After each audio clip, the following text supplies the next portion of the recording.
That bitch nigga, and it's like that. Welcome back. We finna get into another episode of Survival Time. We finna get into the Notorious B.I.G. Life After Death album. I want to learn some shit about the album because I really don't know too much about the backstory of the album. I know some things as far as like him getting into the accident or whatever around this time. And this is also around the time where he was having beef with Wu-Tang and Tupac and all that. This when everything had really popped off for him. And I believe he dissed Nas on this album. So we finna see what the fuck went down, like why he was making it.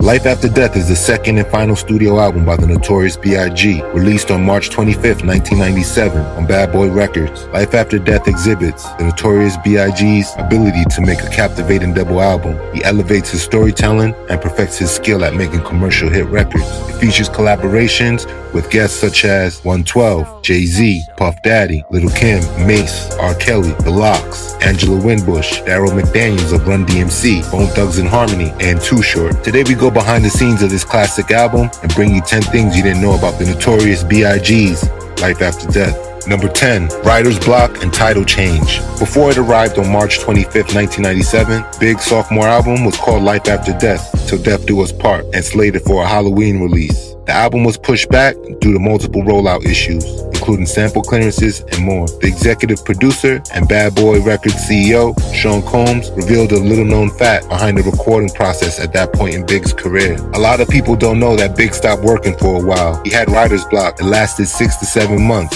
During that time, he started to get in trouble, got in a car accident. I got with him and really started to explain to him, you know we could blow this. He kind of really started to believe in the hype and wasn't really focused on the second album. I think Big got over the writer's block when I started to do other things. The Lox and Mace was just getting going and started to do freestyles. I had to wake him up. It was time to get back in the game. Number 9, injury. During the sessions for Life After Death, Biggie was forced to be seated most of the time due to an injury caused by his good friend Lil' Cease. The accident occurred on the New Jersey Turnpike while they were on their way to a recording session for the album. Lil' Cease lost control of the vehicle, which was a loaner and had faulty brakes, causing it to spin out, cross the highway, and hit a rail. Due to his size, Big's left femur, thigh bone, was shattered. He was initially confined to a wheelchair and later relied on a cane to walk for the rest of his life. He famously referenced the incident in his song Long Kiss Goodnight, the lyrics, "Y'all still tickle me. I used to be as strong as Ripple beat, till Lil' Cease cripple me." Number 8,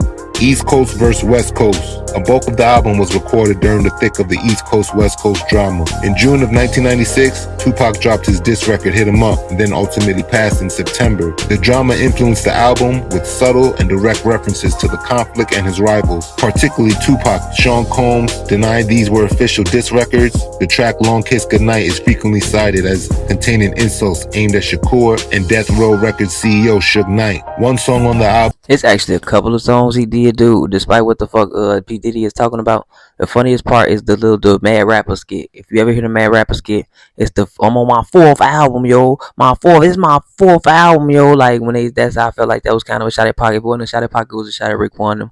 But I really feel like that was a shot at Pac because I believe he was on his 4th or 5th album around that time when he did drop All Eyes on Me. But the funny part with Pac is he still went platinum with Me Against the World. Another thing that I want to point out is this album lyrically, to me, even though I'm not like a huge Biggie fan, was his best work, and it showed his maturity and his pen game because he was telling so many stories and doing so many different things on this album.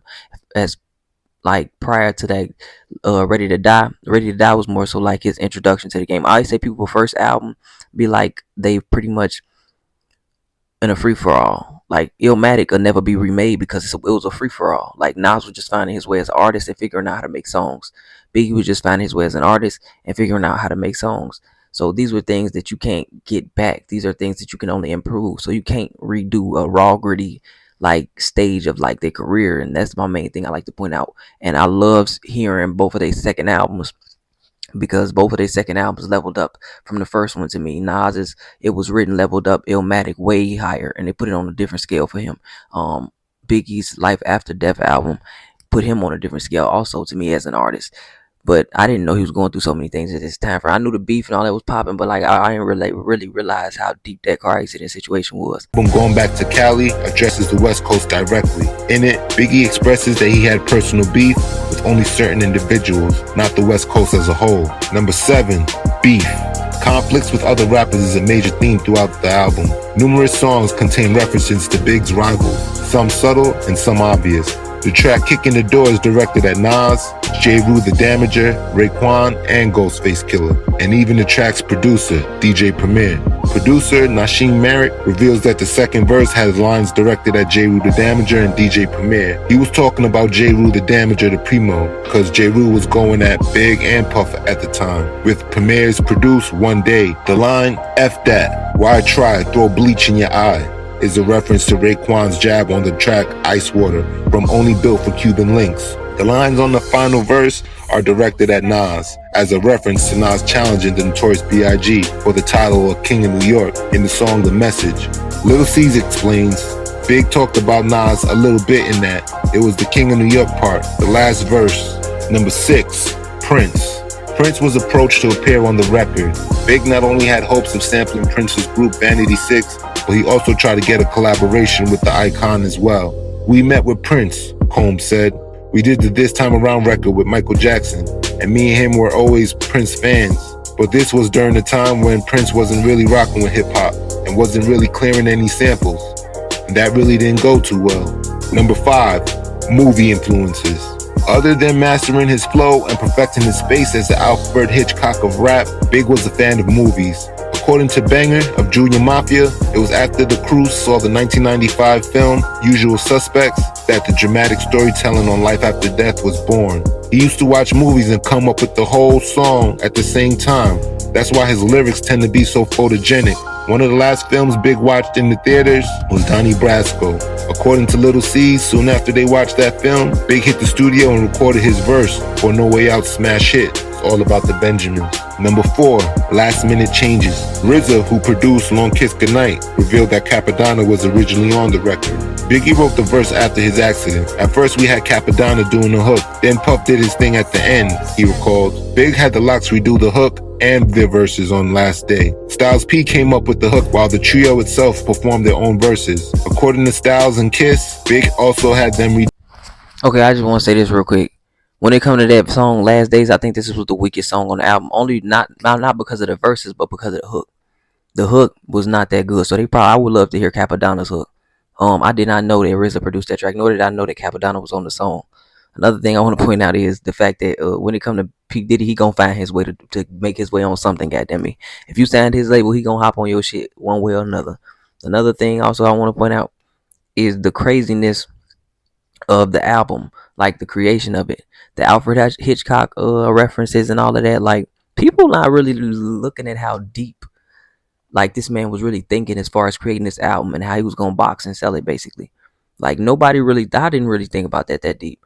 He really actually took this on some movie shit completely, because his tracks are cinematic, but the fact that he chose to make those cinematic references to like the situation as far as the album, like, I think that was dope. That's a dope like idea and concept. Another thing, personally, at the time, Nas was the king of New York to me. If you want to ask real like heart to heart, because ain't nobody fucking with that. Like, it was written came out, my nigga. Not to say like I was like born when it came out. It's just the fact that the album was made. He was talking about being a gun. Like, nobody had ever done that at the time, and Biggie ain't even do that. Pac is the only other person to do that, and Pac did that off the strength of hearing motherfucking It Was Written, and that's how he started getting into Machiavelli and all that. The whole 7 Day Theory is basically based on the West Coast version of It Was Written. But yeah, this is actually dope. I'm glad I'm actually watching this shit. Do their verses to fit the song. Styles said, he was a man who knew his craft real well. Number 3, commercial performance. Life After Death was released to a significant amount of commercial success. The album sold 690,000 copies in its first week. In 2000, the album was certified diamond by the Recording Industry Association of America, and it has been credited as one of the best-selling rap albums of all time. Also, it spent 4 weeks at number 1. Despite pouring out multiple hits in his lifetime, Big's first number 1 hit arrived 8 weeks after his untimely passing, backed by the big budget music video for Hypnotize. The track rose from number 2 to number 1 in May 1997. The bittersweet accolade marked the first time he reigned on the top of the charts. Number 2, critical reception. Life After Death received widespread acclaim from critics upon release. New York Times described the album as flaunting affluence with a leisurely swagger. mid-tempo grooves, and calmly arrogant raps. In a 5-mic review from The Source, it would undoubtedly become a classic to any true hip-hop fan. In 2013, Vibe magazine named Life After Death the greatest hip-hop album since 1993. Number 1, Legacy. Although released in the wake of Notorious B.I.G.'s passing, Life After Death signaled a stylistic change in hip-hop as it crossed over to the commercial mainstream. After the release of Life After Death, Sean Combs' Bad Boy Records continued to bring popular and reality rap closer together. The Notorious B.I.G. is often credited with initiating this transition, as he was among the first mainstream rapper to produce albums with a calculated attempt to include both gritty and realistic gangster narratives, as well as a more radio-friendly production. The majority of the album was produced by Stevie J, Derek D. Angeletti, Carlos July 6 Brody, Ron Lawrence, and Nasheem Merrick. However, other notable hip-hop producers such as Easy Mo B, Havoc from Mobb Deep, DJ Premier, and RZA from Wu-Tang Clan contributed beats to the album as well. So tell me, are you a fan of the Notorious B.I.G.? What are your favorite songs from Life After Death? Let me know in the comments. You are not watching the live television. Please. I'm glad I watched this, but no, I really want to step on a couple things. Like, everybody trying to make it seem like he didn't diss Tupac. Like, he made a few references to Tupac on this album. He made a few references to a lot of people on this album. But like I said, creatively, he was on one on this motherfucker. Like, I can't never deny or front on that man.